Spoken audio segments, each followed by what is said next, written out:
Fala, galera! Seja você muito bem-vindo ao canal Vamos Falar Sobre. Meu nome é Leandro Lestat e você hoje está aqui para poder falar um pouquinho, para a gente falar um pouquinho, na verdade, sobre Doutrina e Convênios 135 e 136. Eu considero o Doutrina e Convênios 135 uma das sessões mais especiais de Doutrina e Convênios, porque é onde nós podemos ver o que aconteceu com Joseph Smith, e nós podemos também ver quais são as grandes coisas que Joseph Smith fez por toda a humanidade. Eu gostaria de começar, na verdade, essa aula com o hino que é bem famoso, né, sobre essa situação, que é Hoje ao Profeta Louvemos. E esse hino ele fala o seguinte: hoje ao Profeta rendamos louvores, foi ordenado por Cristo Jesus, para trazer a verdade aos homens, para os povos trazer nova luz. Por assassinos, seu sangue vertido, sempre o cárcere maculará. Sempre será exemplar sua vida, todo mundo louvores dará. É grande a glória do teu nome eterno, todas as chaves do reino terá. E na mansão celestial, para sempre, entre profetas nomeados será. Os teus algozes sem alma impiedosos, por seu delito cruel pagarão. Mas o profeta de Deus abençoado vive feliz na celeste mansão. Grande profeta aos céus elevado, teus inimigos resistem em vão. Diante de Deus és o nosso legado. Teus inimigos jamais vencerão. Que possamos lembrar desses versos hoje, durante essa aula, em que nós falaremos um pouquinho sobre como Joseph Smith selou sua missão e suas obras com o próprio sangue. Não somente Joseph, mas seu irmão Hyrum Smith também. Então, em 27 de junho de 1844, o profeta Joseph e seu irmão Hyrum, que era o presidente assistente e também o patriarca da igreja, foram então martirizados em Carthage, Illinois. Então, uma declaração sobre o martírio foi incluída na edição de 1844 de Doutrina e Convênios e teve como base os relatos dos testemunhos oculares do elder John Taylor, que estava presente durante o martírio, e do elder William Richards. Eles eram membros do Quórum dos 12 Apóstolos. Então, essa declaração que foi feita naquela época, ela se encontra hoje no que a gente chama de Doutrina e Convênios 135. Em fevereiro de 1846, os membros da igreja começaram a sair de Nauvoo e viajar então para o oeste, cruzando o estado de Iowa. Isso depois da morte do profeta. O presidente Brigham Young então recebeu a revelação registrada lá em Doutrina e Convênios 136, em Winter Quarters, Nebraska, lá em janeiro de 1847. Nela, o Senhor aconselhou os santos a se organizarem e se prepararem para a sua jornada rumo ao oeste. Então, a companhia de Brigham Young chegou então ao Vale do Lago Salgado em 24 de julho de 1847. Então, tudo isso foi o que aconteceu nessas duas sessões, ok? Então, esse vai ser o nosso tema da aula de hoje, e eu gostaria de convidá-lo a curtir o nosso vídeo. Não esqueçam de fazer isso, é muito importante. Também não esqueçam de, se você não é inscrito no canal, se inscrever também, ativar o sininho. E também gostaria de convidar você, eu sempre, na verdade, convido as pessoas a poderem conhecer os canais, os membros da Liga da Justiça Sud, e eu sempre acabo voltando para alguns canais, né? Mas eu gostaria de convidar você novamente para que possa conhecer o canal da Cirlei, que é o canal Sarça Ardente. É um canal muito especial. Se você não conhece ainda, eu já o indiquei algumas vezes atrás, mas se você não conhece esse canal ainda, dá uma passada por lá, dá uma espiadinha no canal da Cirlei, eu vou deixar aqui embaixo o endereço, para que você possa dar uma passada por lá e se inscrever no canal dela também. Vale muito a pena, ok? As aulas da Cirlei são top, são show de bola. Então, voltando aqui para a parte histórica do que a gente estava vendo durante essas sessões, Joseph e Hiram, eles foram para a cadeia em Carthage, Illinois, para esperar por uma audiência. Então, na verdade, quando eles foram para Carthage, para essa cadeia, eles estavam achando que estavam indo para uma audiência, né? Mas Joseph já sabia o que ia acontecer, na verdade. Joseph, ele tinha uma certeza do que iria acontecer. Então, lá nessa cadeia de Carthage, no final da tarde de 27 de junho de 1844, uma multidão enfurecida invadiu a cadeia de Carthage e assassinou os dois.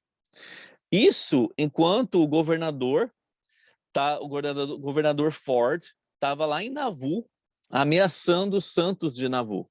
Então, enquanto ele estava lá com todo o seu exército, com espada e tudo mais, ameaçando os santos que estavam em Nauvoo, o profeta e Hiram Smith estavam sendo assassinados lá na cadeia de Carthage. Então, as duas coisas estavam acontecendo ao mesmo tempo ali. E naquela época, muitos membros da igreja escreveram algumas declarações sobre o que aconteceu. Escreveram poemas, escreveram sobre as impressões que eles tiveram, escreveram nos seus diários as impressões que eles tiveram a respeito do martírio de Joseph e Hiram. Por exemplo, Almira Markovey, ela é uma prima dos irmãos Smith, ela escreveu o seguinte,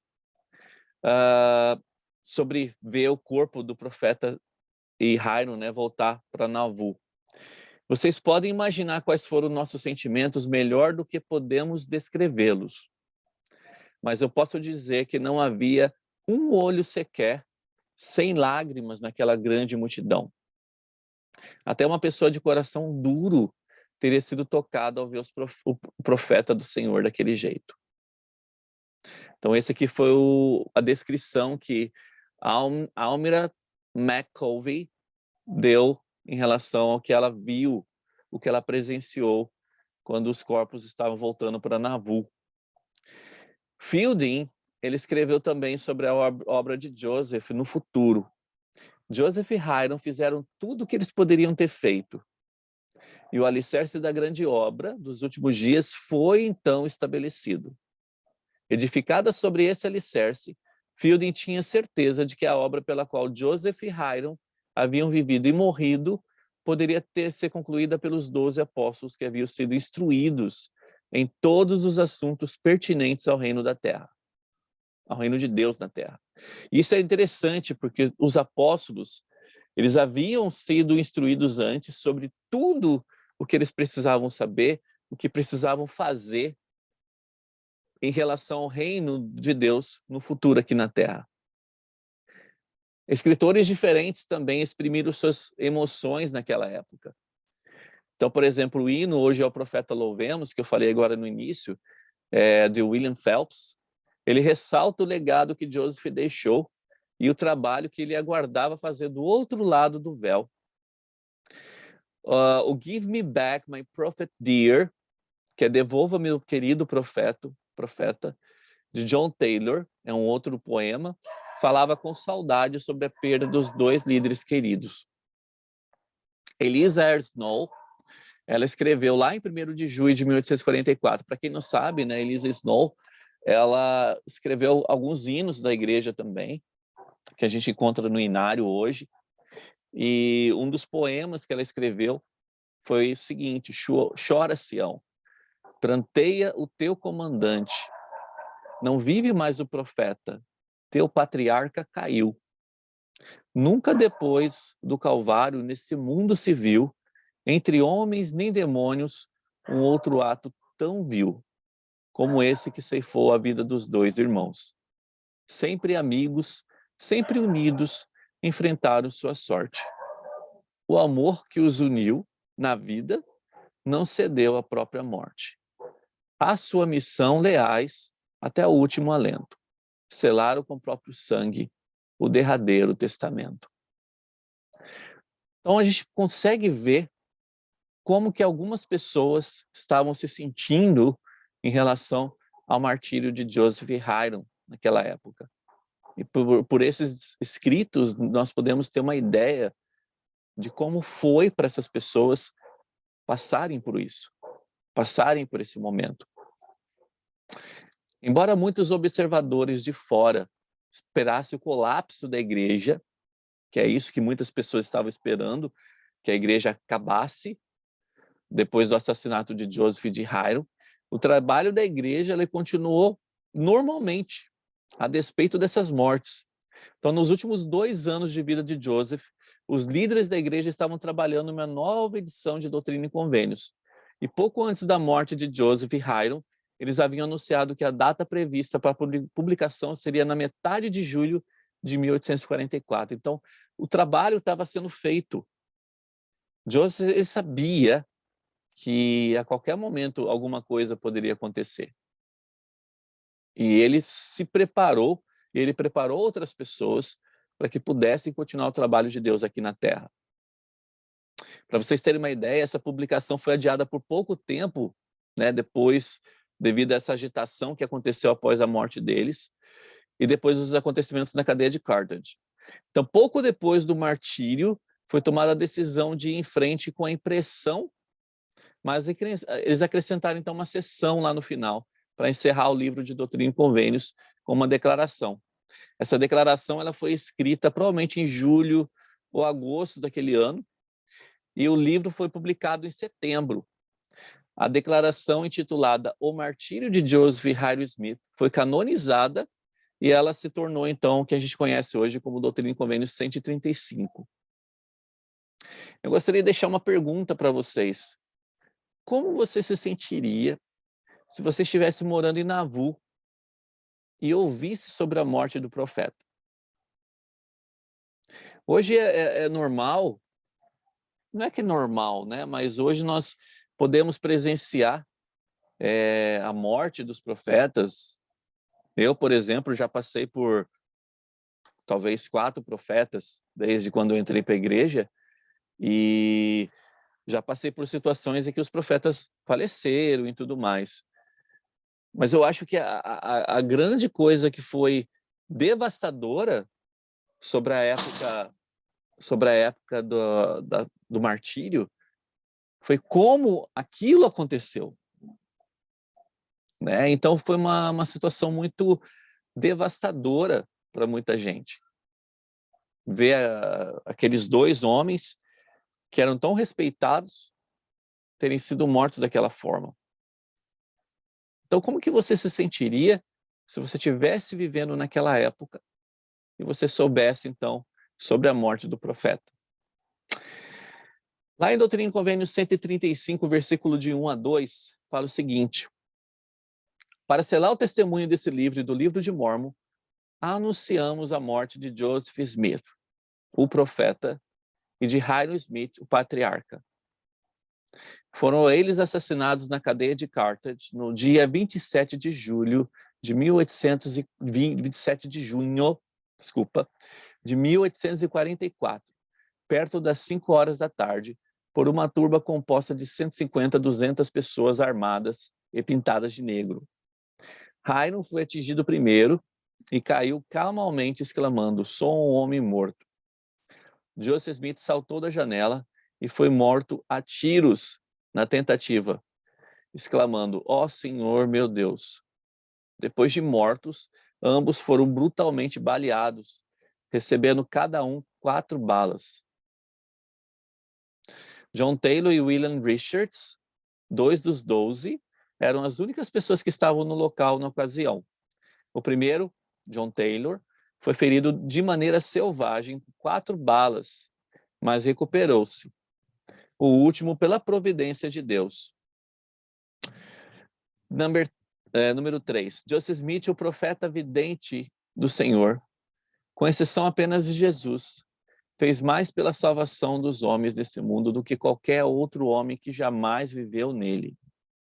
No curto espaço de 20 anos, trouxe à luz o livro de Mórmon, que traduziu pelo dom e poder de Deus, e foi o instrumento de sua publicação em 2 continentes. Enviou a plenitude do evangelho eterno que o livro continha. aos 4 cantos da terra. Trouxe à luz revelações e mandamentos que compõem esse livro de doutrina e convênios e muitos outros sábios documentos e instruções para o benefício dos filhos dos homens. Reuniu muitos milhares de santos dos últimos dias. Fundou uma grande cidade e deixou fama e nome que não podem ser destruídos. Viveu grandiosamente e morreu grandiosamente aos olhos de Deus e de seu povo. E como a maior parte de seus ungidos do Senhor, na antiguidade, selou sua missão e suas obras com seu próprio sangue. O mesmo fez seu irmão Hiram. Em vida não foram divididos e na morte não foram separados. Então nós vimos aqui, nesse versículo 3, essa citação bem interessante, né? Que com exceção apenas de Jesus Cristo, Joseph fez mais pela salvação dos homens nesse mundo do que qualquer outro homem que jamais tenha vivido nele. Se nós formos parar para poder ver o que ele fez, foram muitas coisas. Então, nesse versículo, nós temos algumas coisas, alguns exemplos do que Joseph Smith trouxe para o mundo. Mas, se pudermos destrinchar um pouquinho mais isso, a gente vai ver que tem muitas coisas. Lá no versículo 4, fala o seguinte: quando Joseph foi a Carthage para entregar-se às pretensas exigências da lei, 2 ou 3 dias antes do seu assassinato, ele disse: vou como um cordeiro para o matadouro, mas estou calmo como manhã de verão. Eu tenho a consciência limpa em relação a Deus, em relação a todos os homens. Morrerei inocente e ainda se dirá de mim: foi assassinado a sangue frio. Naquela mesma manhã, depois de Hiram preparar-se para partir, dir-se-á para a chacina? Sim, pois assim aconteceu. Ele leu o seguinte parágrafo, quase no fim do capítulo 12 de Éter, lá do livro de Mórmon, e dobrou a página para marcá-lo. E aconteceu que eu orei ao Senhor, a fim de que ele desse graça aos gentios, para que tenha caridade. E aconteceu que o Senhor me disse: se eles não têm caridade a ti, não me importa. Tu tens sido fiel. Portanto, as tuas vestes se tornarão limpas. E porque viste as tuas fraquezas, será fortalecido, até que te sentes no lugar que preparei nas mansões de meu Pai. E agora, despeço-me dos gentios, sim, e também dos meus irmãos a quem amo, até que nos encontremos perante o tribunal de Cristo, onde todos os homens saberão que minhas vestes não estão manchadas com o vosso sangue. Os testadores agora estão mortos, e seu testamento está em vigor. Hiram Smith fez quarentena em 4 anos em fevereiro de 1844, e Joseph Smith fez 38 em dezembro de 1843. De agora em diante, seus nomes serão incluídos entre os mártires da religião, e os leitores de todas as nações lembrar-se-ão de que o surgimento do livro de Mórmon e desse livro de doutrina e convênios da igreja para a salvação de um mundo arruinado custou o melhor sangue do século XIX. E de que se o fogo consegue queimar uma árvore verdejante para a glória de Deus, quão facilmente não queimará as árvores para purificar a vinha da corrupção. Eles viveram pela glória, eles morreram pela glória, e a glória é sua eterna recompensa. De geração em geração, seus nomes passarão à posteridade como joias para os santificados. E para terminar, no versículo 7, fala o seguinte: eram inocentes de qualquer crime, como tantas vezes antes se provara, e só foram postos na prisão pela conspiração de traidores e de homens iníquos, e seu sangue inocente no chão da cadeia de Carthage é um grande selo afixado ao mormonismo, que não poderá ser rejeitado por qualquer tribunal da terra. E seu sangue inocente sobre o brasão do estado de Illinois, juntamente com a violação da palavra do estado conforme empenhada pelo governador, é uma testemunha da veracidade do evangelho eterno, que o mundo inteiro não pode refutar. E seu sangue inocente sobre o estandarte da liberdade e sobre a Carta Magna dos Estados Unidos, é o embaixador da religião de Jesus Cristo, que tocará o coração dos homens honestos de todas as nações. E seu sangue inocente, juntamente com o sangue de todos os mártires, sobre o altar que João viu, clamará ao Senhor dos Exércitos, até que ele vingue esse sangue na terra. Como eu falei agora há pouco, né, essa Doutrina e Convênios 135 é um manifesto em relação à morte de Joseph Hyrum.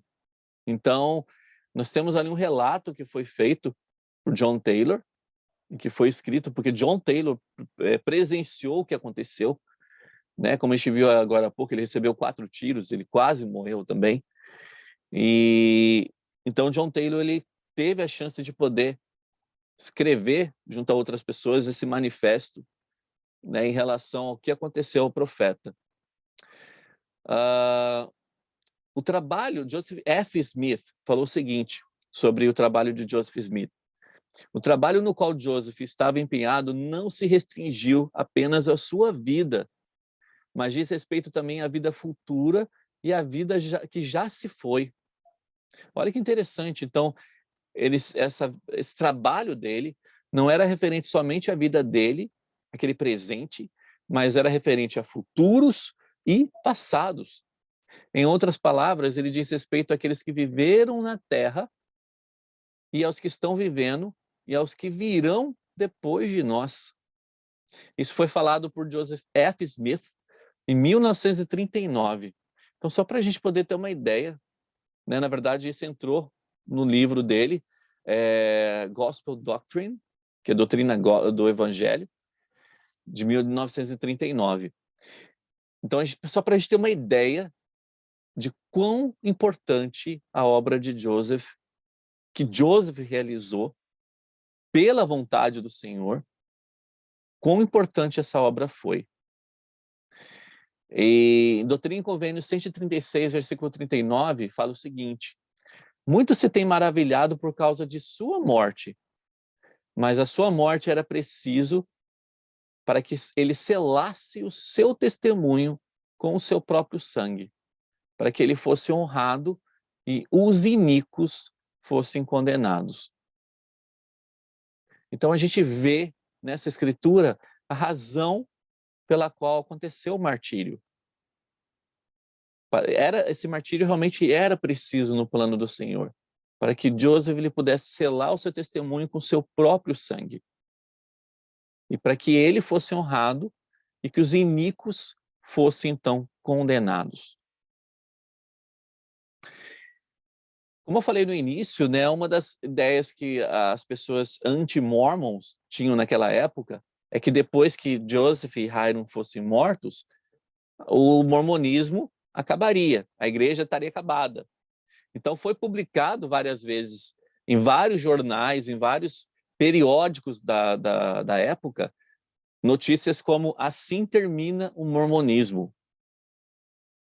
Mas a gente sabe que não aconteceu dessa forma que os anti-membros ou anti-pessoas, as pessoas que eram contra a igreja, queriam.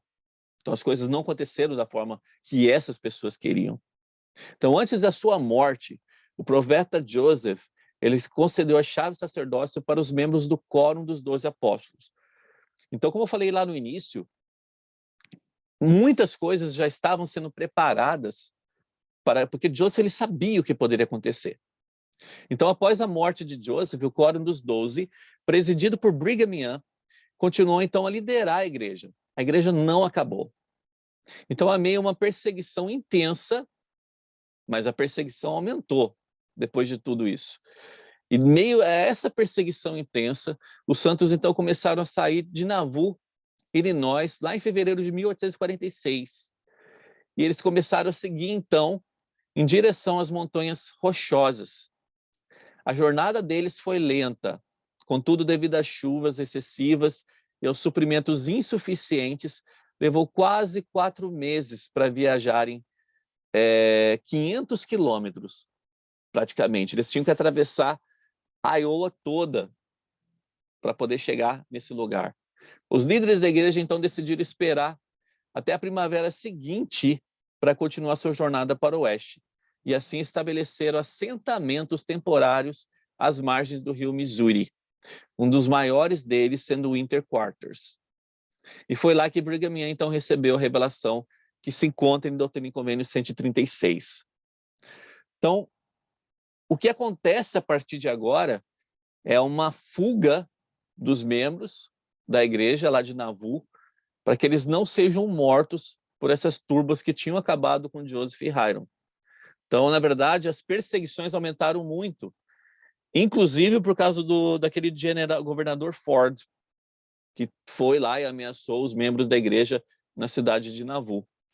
Então, os membros da igreja tiveram que dar um jeito de sumir daquele lugar para que pudessem se defender. Então, novamente, perderam suas coisas, perderam seus lares, perderam tudo que eles tinham construído novamente, para que eles pudessem sair dali e fosse para algum outro lugar. E é aí que começa, então, o que a gente chama de acampamento de Israel. Lá em Doutrina e Convênios 136, versículo 1 a 5, fala o seguinte: a palavra e a vontade do Senhor quanto ao acampamento de Israel em suas viagens para o oeste. Lembrando que eles iriam para o oeste, mas eles não sabiam para onde eles estavam indo. Eles estavam sendo guiados ali por Brigham Young, né? Mas até chegar no lugar que eles chegariam, que seria o Vale do Lago Salgado, na verdade, eles não tinham ideia para onde eles estavam indo. Então, eles tiveram que passar por vários problemas e dificuldades durante todo o caminho para que chegassem no local que também eles não sabiam para onde estavam indo. O Senhor sabia, e Brigham Young sabia, mas eu fico imaginando como que foi para que naquela época ter que abandonar tudo de novo. Imagina quem já tinha abandonado lá atrás, ter que abandonar tudo de novo para poder seguir lá em região oeste, atravessar a Iowa toda, para ir para algum lugar que você nem sabia para onde ia mais, fugindo. Isso tudo porque essas pessoas estavam defendendo o que elas acreditavam. Então, olha que coisa, né? A que ponto que a humanidade chegou de perseguir pessoas, matar pessoas naquela época, pelo que elas acreditavam. Lá no versículo 2, que todo o povo de a Igreja de Jesus Cristo, dos santos dos últimos dias, e aqueles que com eles viajam, se organizem em companhias, fazendo convênio e a promessa de guardar todos os mandamentos e estatutos do nosso Senhor Deus. Então, eles tinham que se organizar em companhias, mas o principal, eles tinham que fazer um tratado com o Senhor de guardar todos os mandamentos e estatutos de Deus, para que eles fossem protegidos pelo Santo Espírito. Então, eles estavam passando por um momento em que eles precisavam dessa proteção espiritual. Isso só poderia acontecer se eles fossem respeitosos aos mandamentos do Senhor. Versículo 3, que se organizem as companhias com capitães de centenas, capitães de 50 e capitães de 10, com o presidente e seus 2 conselheiros à frente sob a direção dos 12 apóstolos. Então, tudo isso estava sendo feito com a direção do presidente e dos 12 apóstolos. E este será o nosso convênio.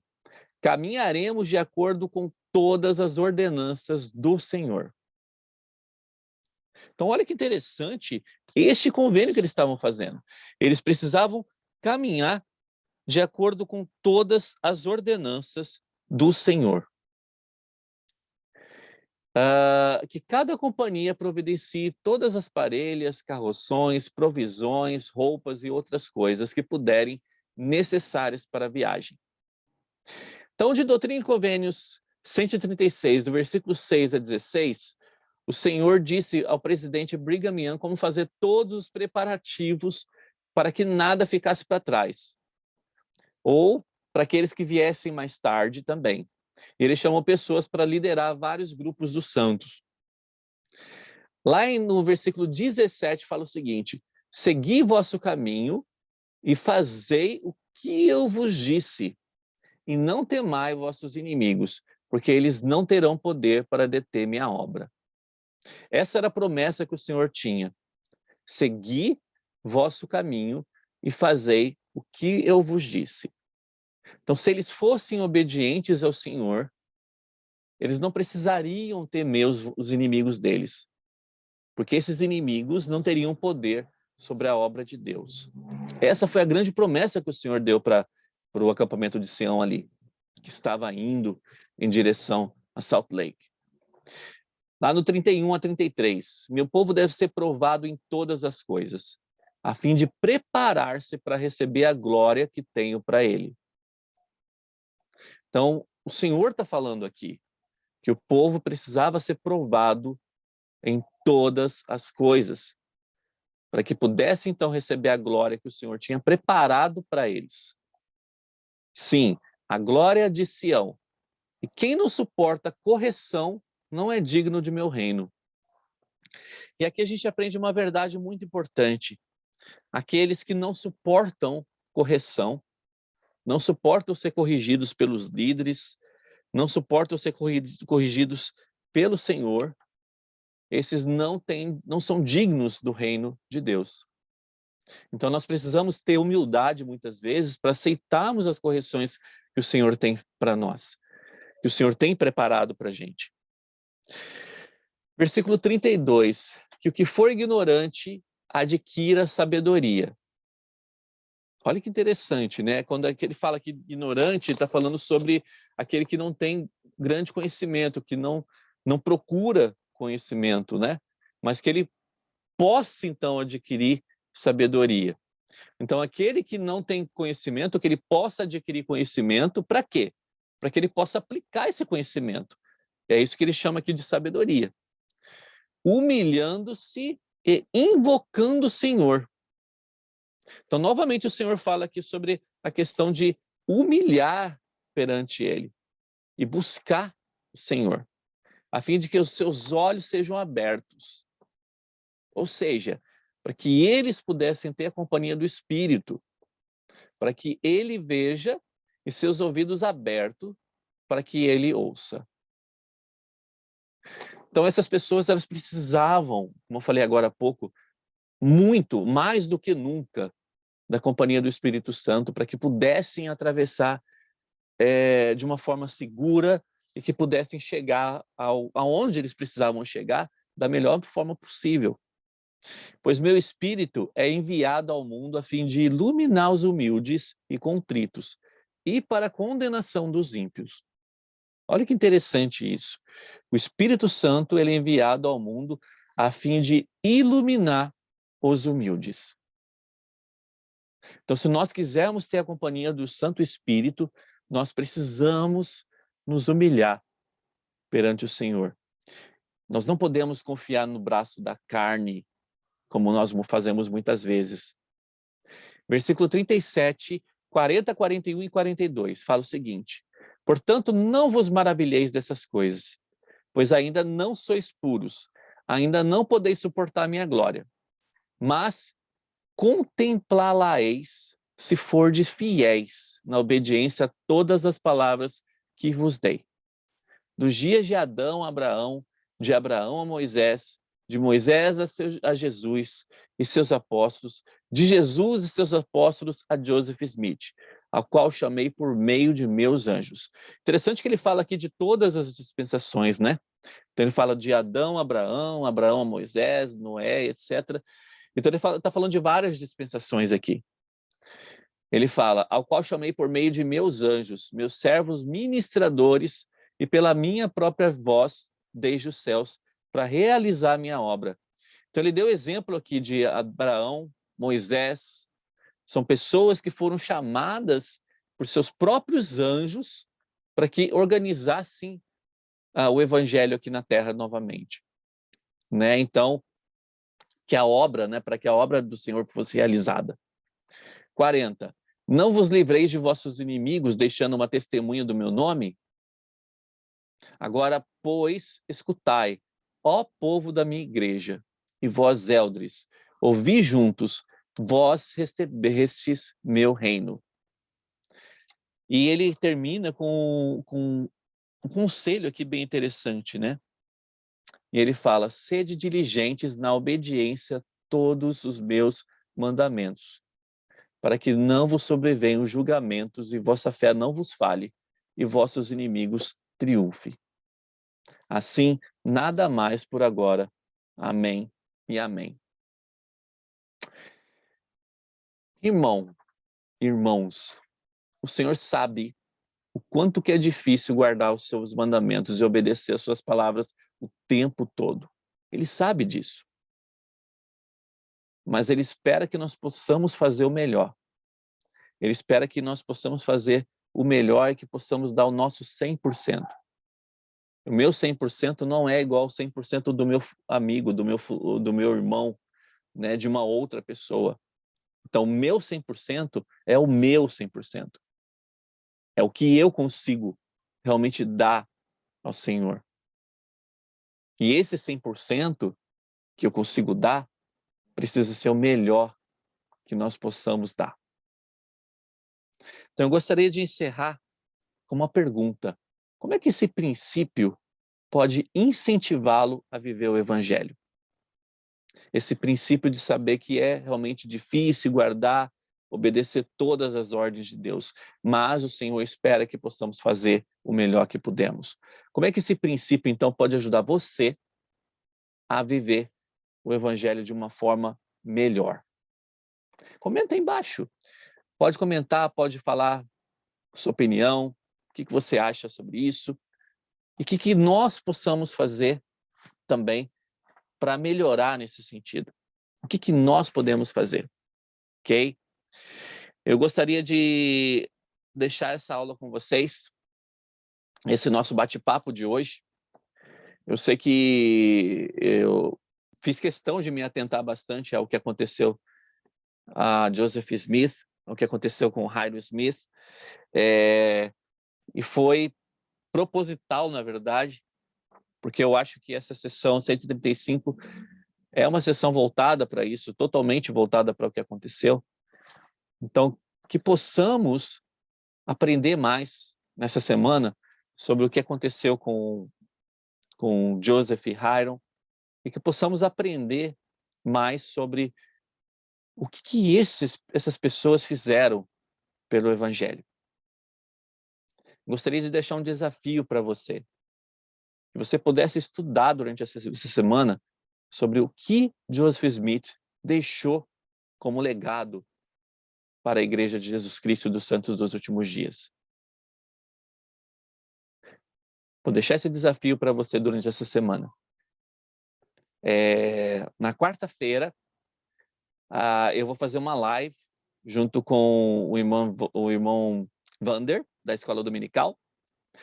E para quem conhece o irmão Vander, eu não sei, mas eu considero as aulas dele excepcionais.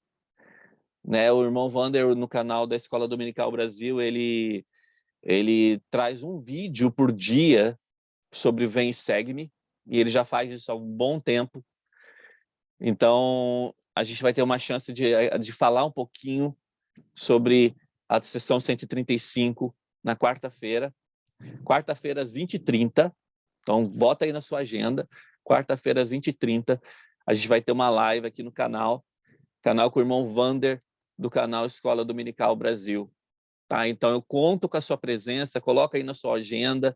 A gente vai falar sobre alguns pontos bem especiais relacionados ao que Joseph Smith deixou de legado para a sua igreja. Ok? Não para a sua igreja, mas que deixou de legado para a Igreja de Jesus Cristo dos Santos dos Últimos Dias. Tá ok? Eu espero que essa aula realmente possa ter te ajudado a entender um pouquinho mais sobre o que aconteceu nessa sessão 135 e 136, e que essas coisas realmente possam fazer sentido e diferença na sua vida. Ok?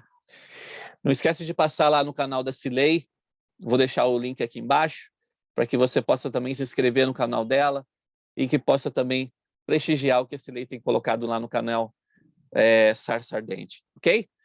Obrigado, gente, pela sua companhia. Obrigado pelos seus comentários. Obrigado por tudo. Obrigado pela sua presença. Obrigado por estar sempre compartilhando os vídeos aqui do canal Vamos Falar Sobre. Para mim é sempre um grande prazer estar aqui para poder falar para vocês sobre essas coisas. Eu espero que essas coisas possam realmente fazer sentido para você. Ok? Até mais, então. E a gente se vê, então, no próximo vídeo aqui no canal Vamos Falar Sobre. Até mais.